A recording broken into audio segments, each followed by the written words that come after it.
Welcome to the Turd Nerds. We are the functional gastroenterology podcast discussing all things poop. Before we take the plunge into today's episode, let us tell you a bit about ourselves. I'm Dr. Rebecca Sand, a naturopathic physician and acupuncturist, and I specialize in all things gastroenterology, hormones, and fertility. I'm Dr. Ami Kapadia, and I'm a medical doctor trained in family medicine and functional medicine with a special interest in gastrointestinal health, food and environmental allergies, and autoimmune disease. And I'm Dr. Ilana Gurevich, a naturopathic physician and acupuncturist who is board certified in naturopathic gastroenterology. I specialize in inflammatory bowel disease, IBS, and other functional digestive disorders. Let's jump into today's episode.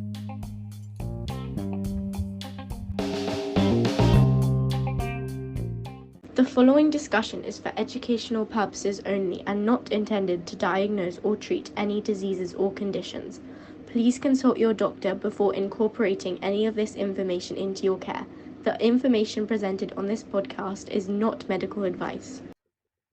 All right, Turd Nerds, welcome back.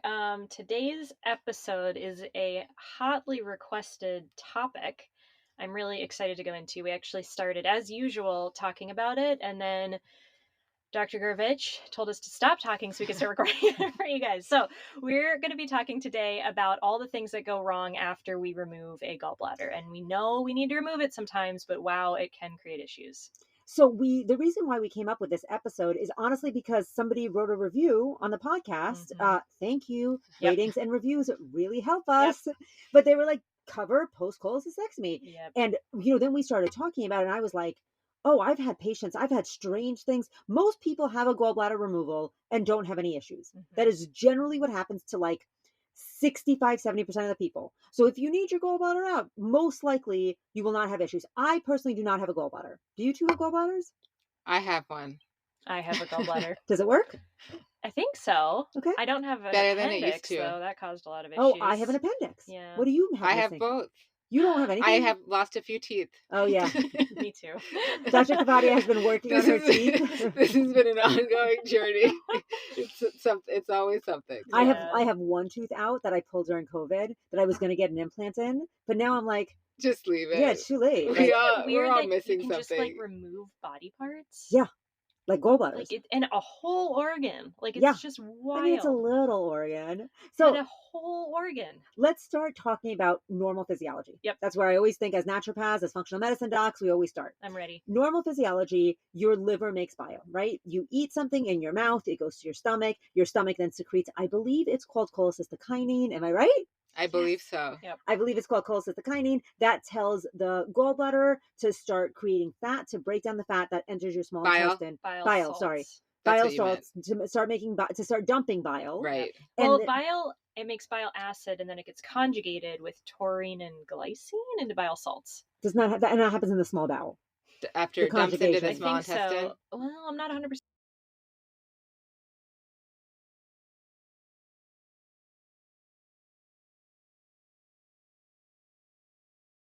It's not very controlled.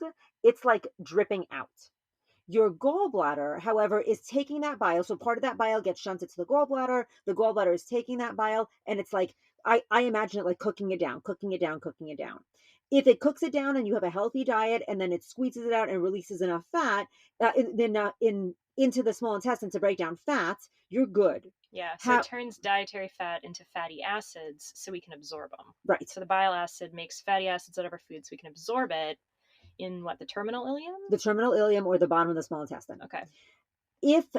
So the difference in the liver, so if you have a gallbladder removal, you will still have bile, right? Your liver will make bile. Mm-hmm. The difference is that the liver is like willy-nilly about how it dumps bile. It sometimes dumps it around food. It sometimes doesn't. And it's not nearly as concentrated.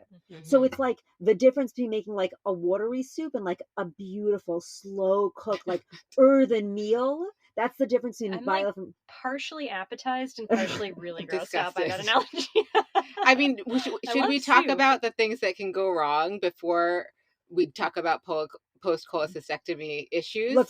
Just why briefly. You get a gallbladder out? Yeah, well, and just kind of, I feel like I've had a handful of patients where their workup sort of stopped after their right upper quadrant ultrasound was normal. And so just a reminder that you can also do a HIDA scan and should do a HIDA scan and make sure. Explain that. Yeah, so the right upper quadrant ultrasound is looking to see if there's any gallstones causing a blockage. We know gallstones can be just sit there and not cause any problems. We're looking for if there's actually like an obstruction type of an issue going on. Can it tell you if the gallbladder wall is thickened? Yeah, as part of like an acute cholecystitis, if Yeah. there's acute inflammation, which would be an indication to get your gallbladder out. But it doesn't tell us sort of the functional aspect of if the bile is getting dumped appropriately, right? So then you get a HIDA scan where they can actually tell like a ejection fraction sort of to see if it's dumping the bile appropriately before you rule out that this is not a gallbladder issue, you know? I will also say that I want to just put a little asterisk next to a HIDA scan because I think the reference ranges are quite wide. And so I'm not sure exactly how sensitive it is. I have had lots of patients who have within normal, but on the lower end of normal HIDA scans, and they're considered normal. But then when we do the work to actually help, support their gallbladder, things change. Interesting. So I also want to say HIDA scans are a great tool, and the results are not set in stone. Yeah, I wonder if we have like reproducibility data on We HIDA definitely scans. do. Okay. I just can't pull it up off the top of my head. You can't? I know. I know. What a waste of my education. So absolutely. So you think they're coming in with a right upper quadrant pain that is probably referring to the right scapula or the right shoulder blade. They're getting very nauseous after meals. The story that I always think about with one of my best friends, when we were in school, we were having this celebration out in which we were eating this crazy risotto dinner. It was like cheese and white sauce, and it was so creamy. This is my kind of meal. Yeah, and she was having on and off abdominal pain, and I would drive her to school. She didn't have a car, and I would drive her to school, and she texted me. She's like, "Please don't get me." And then she spent the next 13 hours going through intense acute pain and vomiting. Oh no! After 13 hours, when we were done with our intense shifts, because that's what it is in naturopathic school. You're like doing shifts for 13 hours straight. She was like, "I think I need to go to the hospital." We took her to the hospital. She had obstruction. So the gallstone, she had a large gallstone. That fatty meal was the perfect stimulus to shove that little stone into her gallbladder. And they had to go in and do an emergency surgery to remove her gallstone. And her gallbladder, to remove her gallbladder. Right. And there's really no other option in medicine besides remove. It's not like a kidney stone where you can do the lithotripsy or like break it up or sound waves. You just take the gallbladder out. I mean, there are those medications that can they're not the most successful, but they're available to help break down gallstones if it's not an acute situation like that and you want to try it, but they're not used very frequently, right? So and we have some really, really good natural treatments. I just realized that we've actually never done I don't know that we've done that. We'll have to do that. Yeah, because there's stuff that works. There's stuff that works as long as it's not an emergency. Yeah, right. As long as it's not an emergency situation. Okay, so so you do the surgery. You go in. You're having the acute pain. We don't do the surgery, fortunately. You definitely but don't. Someone does the surgery. Observe the surgery. But okay, that's better. I don't even want me to observe the surgery. No. I don't think I was great at retraction either. So trust us there. Okay, so they come in. You do the abdominal ultrasound. It maybe is normal. Maybe you find a stone. You do the HIDA scan that shows you your ejection fraction. Any other imaging or any other studies that we can do? Usually, I mean, you can do MRCP and such, but usually for a sort of straightforward case, it's more of just what we talked about. And the other thing that I want to say before we go into what can go wrong post-surgery is oftentimes they'll see a stone and they'll say that's your problem and take it out. But that's oftentimes not your problem. Yeah, right. Totally. And unfortunately, 65%, 70% of people do great with the surgery, no issue. I did great with my surgery, no issue. But then this episode is not about that. Right. This episode is about when it goes wrong. Right. Why and how. Yep. So the most common thing that goes wrong post gallbladder removal is you have bile acid malabsorption or bile acid diarrhea. And is it also just called post-cholecystectomy syndrome? It's the same right? thing. Yeah. Yes. Yeah. So what does it look like? It looks like you have random diarrhea that you can't control because you don't have the bile salts or you don't have the bile acids that are converted to bile salts that are being resorbed at the bottom of the small intestine. The bile that you're secreting from the liver is not synchronized with digestion necessarily. And so you can have random diarrhea. It is virtually always diarrhea.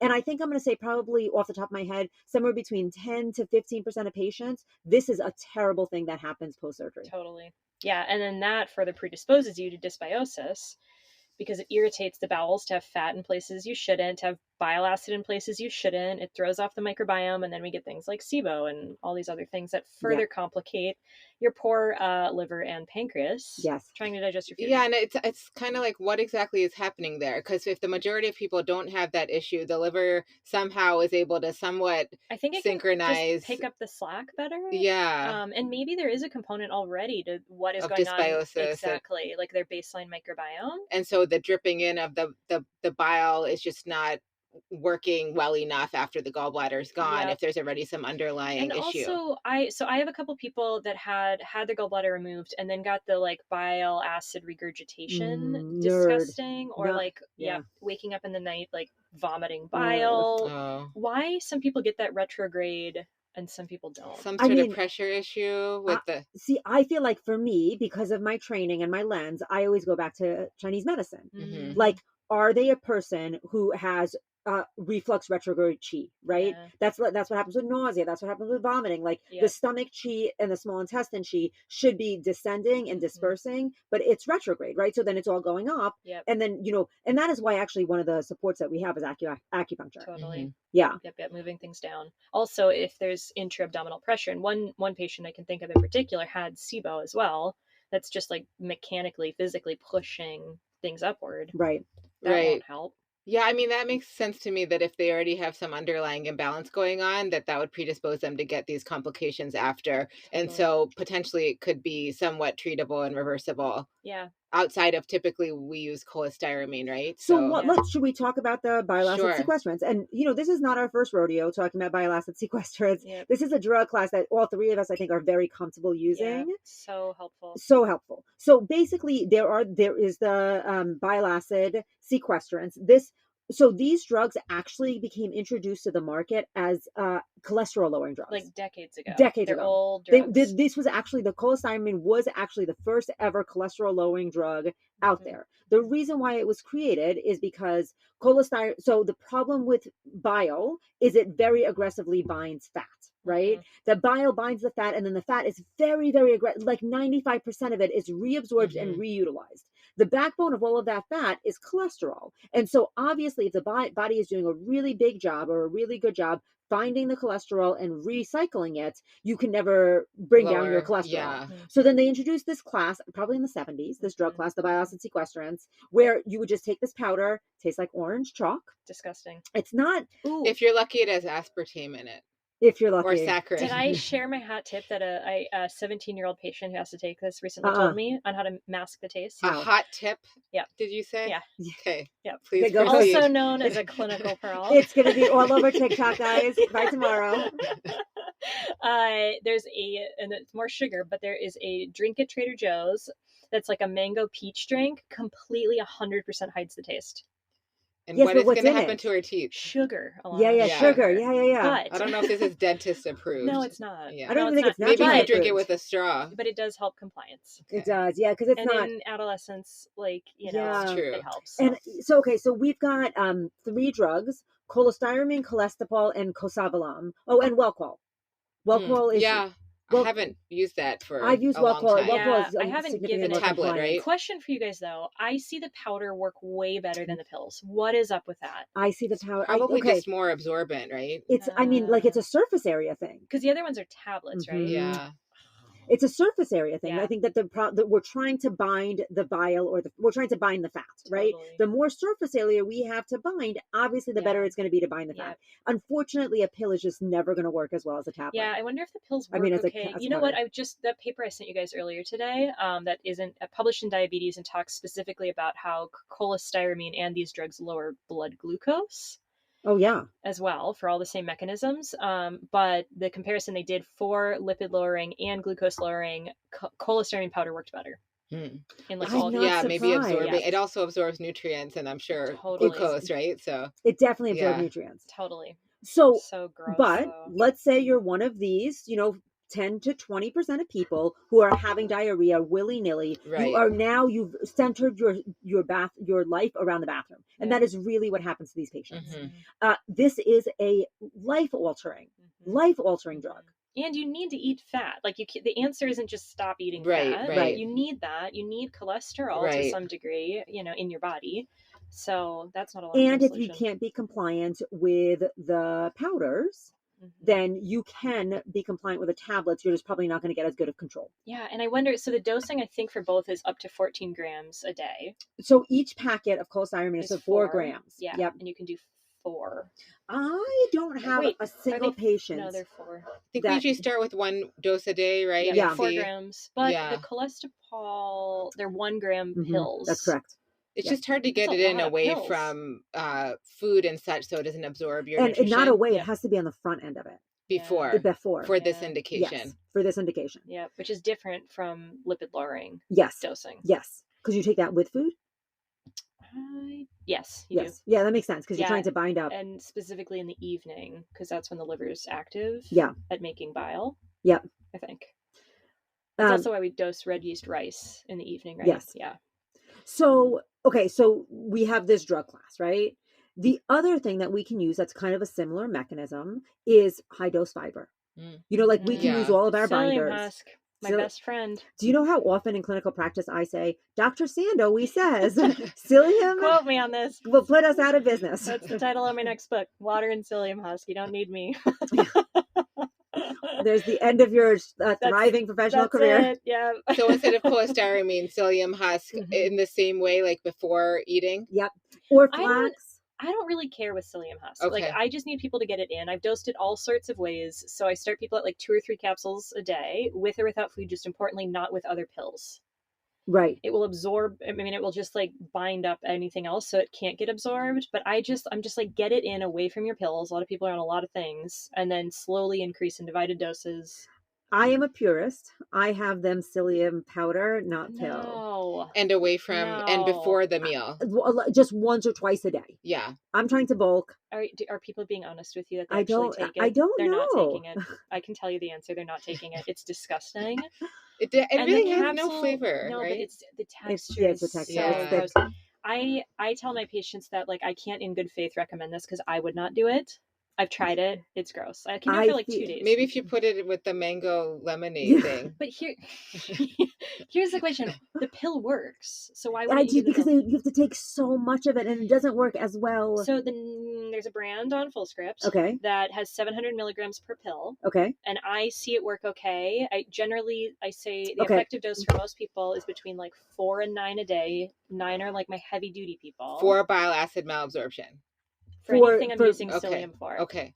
For all your problems, essentially. Gotcha. Okay. Yeah. You're going to be cured. I mean, you're welcome. A lot of people under 6 capsules a day seems to work. Or they're just like, if you have a low fiber meal, you pop 2 with that meal, kind of thing. You know what? I will say the ones that I have at home is like 250 milligrams per capsule. Yeah. And I'm like, I'm sorry, I cannot give somebody a handful of pills. No. Yeah, totally. I'll try the 700. I'm willing to negotiate it's like $16. Yeah, that's the thing. It always is. Yeah. It's cheap. It's easy. I'm willing to negotiate it. I'm willing to try it. Yeah. But so far, I tell my people, you know what I usually do? My best tool for it is actually making my poop muffins and my poop cookies. Disgusting. No, they're delicious. Do you sell them? No, I give them the recipe. I don't know that you're branding on that one. I give them the recipe and they love it. They're like, oh yeah, we had your poop muffins for breakfast. You know, back in like the 80s, we used to call it bran muffins. I do love a good bran muffin. But you know what I mean? It's doing the same thing. Yeah, totally. I love muffins. They just usually have a lot of sugar, but yours don't. No, mine are a little bit of maple syrup and then some fat. And it's a naturopathic recipe. Cool. It's like, I think it's flax eggs. Can I make it for my kid? Yes. Great. I don't know if they'll stop her from peeing. I know, she's just got this pee problem. Yeah. Okay, that's another episode. I was like, nobody wants to listen to the Turd Nerds talk about baby. She's not diabetic, but... with a little teasing ahead of the reassurance. So, I mean, if you have to give the cholestyramine before meals, why wouldn't you have to do the same thing with the psyllium? Or are you just going for an overall? I would do the psyllium before meals too. Okay. I think it's one of those things that like just get it in. Theory makes sense, but I see it work if we don't dose it. And perfectly. It's easier to get it just whenever. So exactly, it's more important they get it in than they do it perfectly on that one. Okay, but that makes sense. Okay, so that's the first thing that we can do post cholecystectomy. Yep, is let's just stop the diarrhea. Obviously, with that, there's always a need for microbiome support because I am with Ami. I think that part of the reason why that 10 to 15% of people, or 10 to 20% of people are in that boat is because their microbiome was not awesome to start with. Right. And gallbladder dysfunction can cause that. So what was their history with the gallbladder stuff? And so remember, there is a bucket that we put of gallbladder formation. It's the fat female 40 and fertile. Yeah. Fair, isn't it? And fair. I don't know about. I don't think it's Fertile? fair. I feel like you made that up. Fertile. Yeah, for fertile sure. is part of it. Yeah. I thought it was Fertile fair, female 40 like and weight. pale people. I don't think that's one of your Huh. downsides. I feel like I've heard it, but I'm not sure. But listen, let's throw some more F's in there.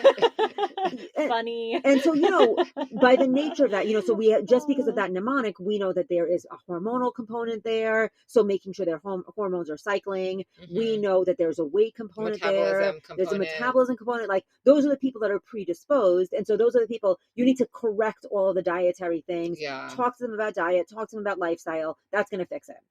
So the other thing, then that's the area. The other thing that I have seen go totally wrong, which I have one. Okay. It's fair. I googled it. Okay. Really? So this is from NIH. Oh, okay. I didn't think it was true. No, fertile too, though. Okay, go.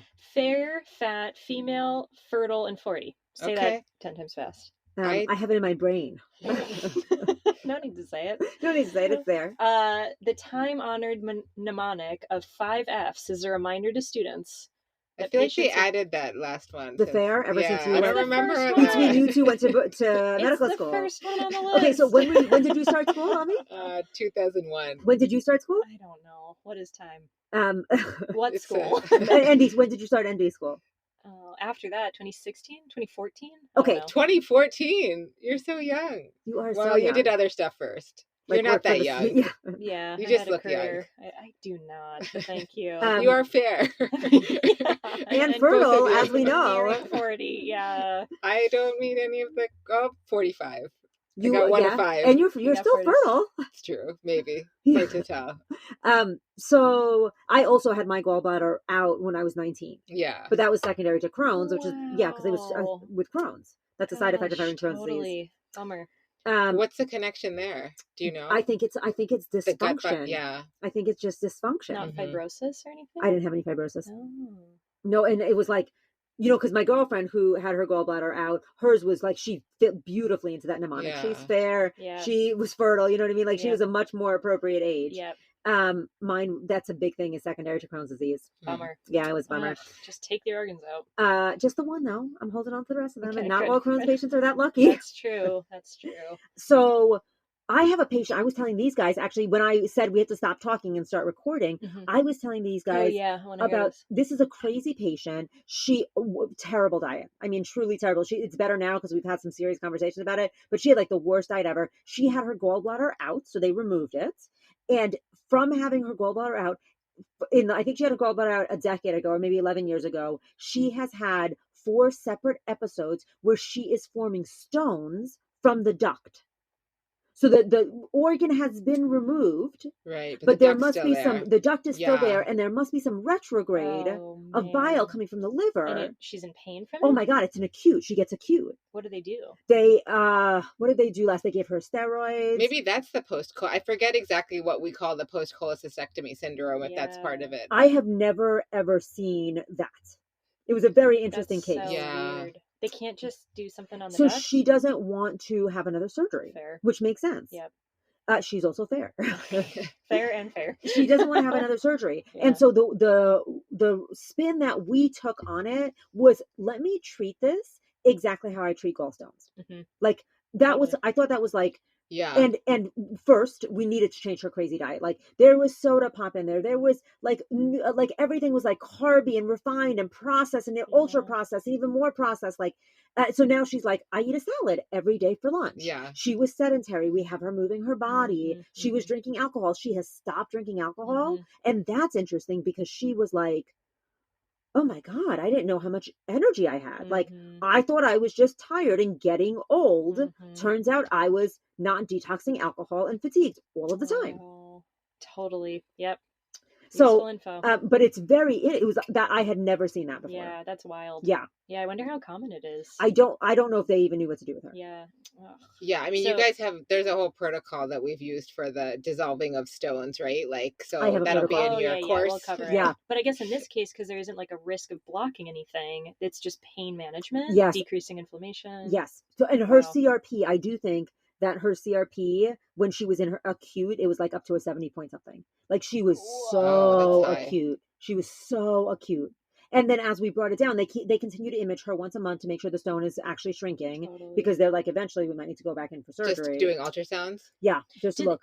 Is there a concern of adhesions, like causing blockages? I mean, I'm sure that she's adhesed. That's another thing with this surgery. Like any organ removal, adhesions are just going to disrupt flow of everything, pull on the intestines. Yeah. This is such a small, even with the laparoscopic, I'm sure there's some, but compared to some of the other surgeries. Make adhesions. Yes. Yeah. Like some bodies just are totally fine, and then some they just like spider web up after a surgery.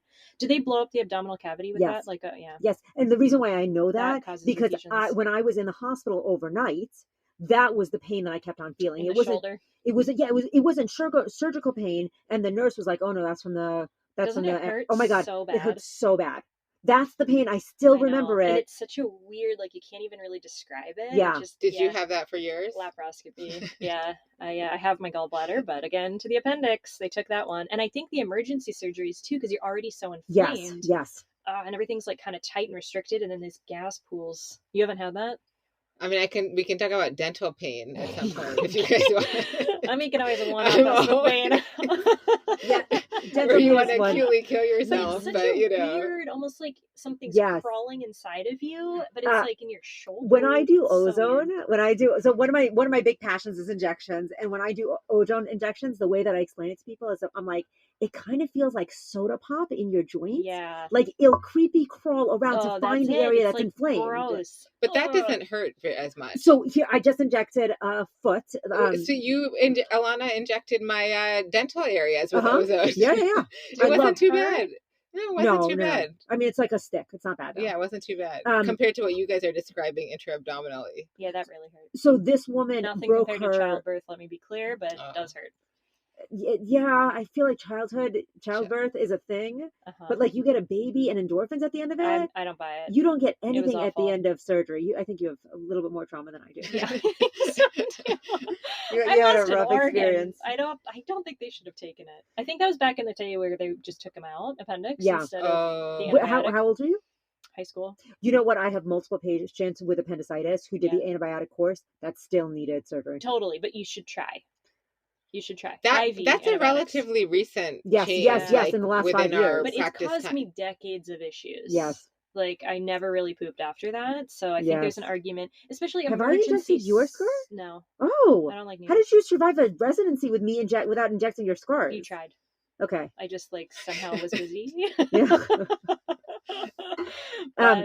you know what? Britt did it once, actually. One of our colleagues did it once. Somebody should inject your scars. But I think you do deeper. Yeah, I'm a little bit more Chinese in my needle style. You sure are. But you get good results. Yeah. You know? I mean, I try. Okay. Anything else that we need to think about? So, what do we do for the vomiting? The bile vomiting thing that comes with this. I can't say I've seen that as part of the post-cholecystectomy syndrome. Yeah, I have a couple patients. Okay, actually. I've seen mostly the yellow, bile acid staining things. Bile. Oh, like their teeth? No, like whatever they puke into. Oh. Have you tried the normal reflux stuff that I don't know. Talked about? I'd have to look back at these cases. I think I'm trying soy lecithin. I love soy lecithin. That's actually a big one that I it's part of the protocol. I use sunflower lecithin. Yeah, I use sunflower lecithin. Right. I think that's what I meant. But that's harder to get because we grow our sunflowers. I think you can use either one as long as you're not allergic to soy, right? Yeah, I mean, soy is so gross. I think soy is just so. If it's organic soy, I think I wouldn't mind. Right. Can you get organic sunflower or soy lecithin? I'm sure you can. Yeah, I think that's easier. I think you can. Yeah. Huh. I told you guys about my bike trip across the country where I was in the middle of the country and you smoked a cigarette because I couldn't poop. Yeah. Is that what you're going to tell us? No. Okay. When you're biking in the middle of the country, it's like the whole bike ride. There's corn on your left, soybeans on your right, and then all of a sudden something magical happens, and there's corn on your right and soybeans on your left. That's what the middle of the country looked like for my bicycle. Weird. It was and then an occasional cow farm. Yeah. I was like, oh. That's why you guys don't like vegetables, because your vegetables are gross. Corn and soy. Yeah, it's just gross. I mean, I enjoy a good corn or soy meal, but Pacific Northwest vegetables, it's different. Oh my God. I know. It's like ambrosia. Yeah. I know, the farmers markets are starting up. And tomatoes, when they come in. Okay, sorry. Okay, so I would think about with a vomiting, I would think about acupuncture. I would think about the motility stuff, that totally. GI rescinding. I know. And like microbiome, one of the cases I know the microbiome really needed help. Yeah. And it was like on and off, but it was like in the middle of the night for one of my other patients when, the bile's concentrating. And it just, that's like terrible. Yeah. I also would gross. assume cholestyramine would help that. Yeah. You would just take Dose a nighttime before bed. dose. Yeah. That would be what my assumption. Yeah. I think to decrease the intra-abdominal pressure if they're having organisms making more gases, and that's causing like the typical stuff that we were talking about with GERD. Totally. Yeah. Ugh. Yeah. It's just gross. What do you see in terms of like microbiome imbalances with people who have no gallbladder? Sometimes not. I mean, if they're not having any symptoms, you mean, and they're doing fine after the surgery? Like, if they are having symptoms and they come see you and that's part of their history, what most often do you see going on for them? Is it like SIBO? Is it? Oh, I feel like it's just the normal things, right? Like dietary organisms out of balance, stress, all of the normal. I would agree with I don't that. know that I see a particular pattern. Yeah, I see a lot of SIBO with it. And I don't know, like, there are a lot of things I can kind of think about why that would be the case. Yeah. But I think a lot of people, whether it's adhesions or just the dysbiosis from the fat malabsorption, I don't know. But I think SIBO... I mean, I'm with you. I definitely see dysbiosis as a big thing. Yeah. And I see it both in the small and the large intestine. Like it's not like always, yep. I mean, I think that if they have a procedure that's as far as the world of procedures go, this one is pretty mild. Yep. If they have a procedure that they don't tolerate well, I'm like, they weren't, and even before that, like back up, like, why did they form the stones to start with, and why are they in this position? Yep. I think that it just wasn't ideal to start with. Yeah. And a lot of that is diet and lifestyle, and some of that is genetic, and some of it is like, stress mediated, and like all of those things can cause that stuff. Yeah, totally. But this is probably in the top 10 of conditions I think we're all treating. Brings a lot of business. Yeah. Yep. Should we, anything else? Well, I guess we'll do an episode on like what we can do to support people who have gallbladders. Yes. Yeah. If we can buy a little time before taking them out. So stay tuned for that. But let's recap. Yeah. So anybody want to do some recap? So typically with post-cholecystectomy, it's usually bile acid malabsorption as the main sort of negative consequence we see in the small percentage of people who get complications, but occasionally it's people who get this sort of bile acid reflux, it sounds like, what Dr. Sand was describing. Like cramping as well. Like their body's just irritated if those bloating, things, nausea. Food intolerances, especially like fat. They can't tolerate fat. Yeah. Animal fat I see worse. Do you see that? Than plant fat. More cholesterol. So yeah, really the whole gamut of gut stuff I think can be exacerbated. So good to explore all the normal underlying factors even after they've had their gallbladder out, if they're having any of those complications. Yep. And then, use some bile acid sequestrants. Those can be natural agents. Those could be pharmaceutical agents. They can usually help. Make sure you're working on the microbiome, restoring it, and treating any other underlying conditions. My experience with that is like sometimes they have to be on bile acid sequestrants just forever, but sometimes if we fix the microbiome, we can lessen the dose they're on, or even get them off it entirely. Like the body just works better with what organs they do have. So, and just a reminder, the risk with having that type of diarrhea is the fact that you're having so much diarrhea, you're not absorbing your fat soluble vitamins, and that can cause osteoporosis, that can increase fall risks. So that's affect your immune system. Really, that's the main risk. Really good point. Yep. And quality of life. Yeah, and quality of life. That's why they're coming in. For sure, and that's totally reasonable. Thanks, Turds. All right. Okay, we'll see you next time. Thanks for joining us today. Stay tuned. We release episodes every 2 weeks. If you like this episode, please subscribe and don't forget to rate and review us to help spread the Turd Nerd word.